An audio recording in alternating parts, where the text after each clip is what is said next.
नाज़रीन, सिंध सरकार पारां जेको लॉकडाउन जो ऐलान कयो वियो आहे, जिते चेल्हार समूरी बंदि पियल आहे ऐं ग़रीब तबिको मज़ूर तबिको जेको उन्हनि जी रोज़गार बंदि थी वियो आहे। अॼु 4 खां 5 ॾींहं थी विया आहिनि जेको मुसलसल कारोबार बंदि थी वियो आहे ऐं मज़ूर तबिको ग़रीब जेको मज़ूर जेको 300 रुपया दिहाड़ी कमाईंदो आहे, उन्हनि जे घर फाका कशी वारी ज़िंदगी गुज़ारण ते मजबूर बणियल आहिनि। अचो त उन्हनि सां ॻाल्हि ॿोल कयूं त उन्हनि जो वीचार छा आहे। असां रोज़मर्रा जे आम शयुनि जे करे असां पंहिंजी मज़दूरी करे रहंदा हुआसीं ऐं असांखे हर शइ मिलंदी हुई। हाणे लॉकडाउन जे करे असां पंहिंजो का बि शइ जो गुज़रान न आहे, न भाॼी न अटो न का शइ आहे असांजे पंहिंजे बचनि जे लाइ।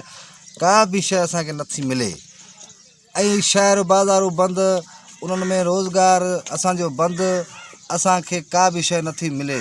लॉकडाउन जे करे असां पंहिंजे घरनि में महदूद आहियूं। असांखे एतिरी इजाज़त न आहे जो ॿाहिरि निकिरी असां पंहिंजी का बि शइ असीं वठी सघूं।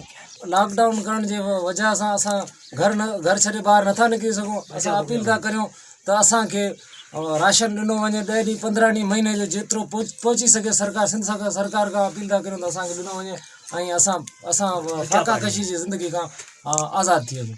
असांजी सरकार जे असांजी कंदो मदद, अलाह करे असांजे आबाद हूंदो। असीं ग़रीब में बचा बुख में मरण आहे कुंकू हुया करूं। कहीं असांजे कहीं चङे या ख़ासे कहीं असांजी कोन का पुछा कई आहे। हीअ जेके नुमाइंदा आहिनि आज़ादी आवाम आहिनि, हिन लाइ वॾी महिरबानी, हिन लाइ असांजी अची हालाकी करे वरिती आहे। बाक़ी हाणे वधीक अलाह करे आबाद हुजे। 6 ॾींहं थिया असां बुख था मरां, बची विया असांजा बुखिया चुल्हो को ॿाड़ियो। असांजे धंधो असीं 500-300 रुपया तारीख़ मज़ूरी माण्हू मज़ूरी करण वारा उहो मज़ूर बंदि थी गया। असीं गाॾी हलाइण लो वारा बंदि थी गया, धंधो दाड़ी बंदि थी गया। किथे जाऊं त असीं का साईं असां कई त मार सां ॿाहिरि निकिरूं, घर में ॿाहिरि मत निकिरूं। असीं साईं बची विया सिनिया बुख था मरां, का ले का वञे खाऊं साईं। विज़िट कयो अवामी आवाज़ मीडिया ग्रुप जी वेबसाइट awamiawaz.pk।